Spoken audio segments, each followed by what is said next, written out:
एक वक्त था अन्ना हजारे का आंदोलन देश को हिला दिया था और उस वक्त जो बीजेपी पार्टी थी वो सत्ता के बाहर थी और उसने जम के सपोर्ट किया था अन्ना हजारे का। लेकिन आपने कभी सोचा है कि ये जो अन्ना हजारे का जो आंदोलन था इतना बड़ा क्यों हो गया? इसकी वजह यह है कि उस वक्त बहुत सारी ऐसी संस्थाएं थी जो बहुत ही आज़ाद रूप से काम कर रही थी और उसका काम यह था कि सत्ता में बैठे लोगों से सवाल पूछना और उनके द्वारा किए गए कामों को उजागर करना। उस वक्त के लिए सबसे बड़ी जरूरत यही थी भ्रष्टाचार को खत्म करना। लेकिन इस वक्त जब देश में चुनाव प्रक्रिया इतनी जटिल हो गई और जब चुनाव विभाग पे इतने लोग सवाल कर रहे हैं, उसके बाद राहुल गांधी ने जिस तरह से चुनाव विभाग पे गंभीर आरोप लगाए, ये बहुत ही मामला गंभीर है। चुनाव विभाग सिर्फ इसको नकार रहा है, यानी कोई ऐसी जांच नहीं बैठा रहा है, यानी ऐसी कोई ठोस कार्रवाई नहीं कर रहा है कि लोगों का विश्वास बढ़े इस चीज़ में। क्योंकि जिस तरह से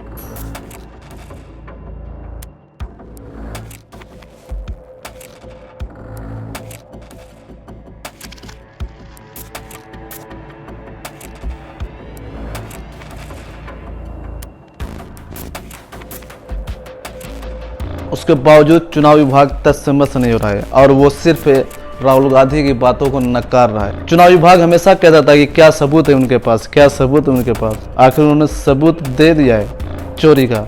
ये इतना बड़ा भ्रष्टाचार है कि जिसकी कोई व्याख्या नहीं है। यानी अगर देखा जाए तो जो 2G 3G जो घोटाले थे उसमें पैसों की सिर्फ घोटालेबाजी, लेकिन यहाँ पे जो वोटों की चोरी हो रही है, यानी जो आदमी जिसको चुनना चाह रहा है उसको ना चुन के कोई और आ रहा है, इससे खतरनाक कोई चीज़ नहीं हो सकती।